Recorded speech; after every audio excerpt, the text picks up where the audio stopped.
BJP में हिंदुत्व के poster boy और उत्तर प्रदेश के मुख्यमंत्री योगी आदित्यनाथ का एक बयान पिछले 24 घंटे से सियासत में हेडलाइन बना हुआ है। दरअसल योगी ने एक निजी चैनल को दिए बयान में यह कह दिया है कि उनको विकल्प के तौर पर दिल्ली की सियासत के बजाय गोरखपुर लौटना ज्यादा पसंद होगा। अब ये कहने के बाद विपक्ष को हमला करने का एक मौका मिल गया कि डबल इंजन यानी दिल्ली और लखनऊ का इंजन आपस में टकरा रहे हैं और इसलिए इस तरह के बयान आ रहे हैं।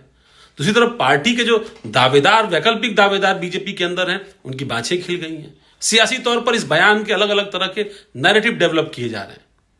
लेकिन ये खास बात क्यों है? वो खास बात इसलिए है कि इस बयान के कुछ ही घंटे बाद योगी आदित्यनाथ को प्रधानमंत्री नरेंद्र मोदी से मिलना था।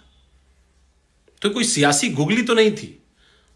और सियासी गुगली क्यों? क्योंकि धीरे धीरे पहले सांसद रहे, फिर वो मुख्यमंत्री बने और अब 8 साल का कार्यकाल लगभग वो पूरा कर चुके हैं।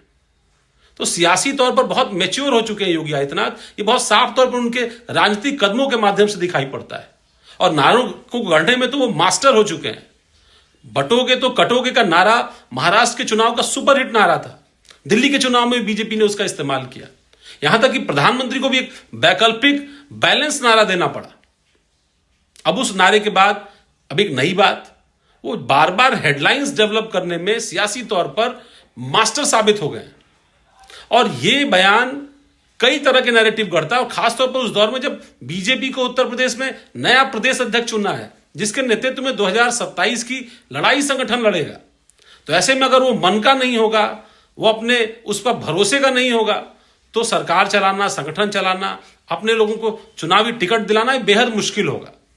साथ ही साथ मंत्रिमंडल का भी विस्तार उत्तर प्रदेश में होना है और उससे पहले योगी आदित्यनाथ का यह बयान कहीं ना कहीं दिल्ली दरबार पर एक दबाव बनाने की दृष्टि से भी देखा जा रहा है।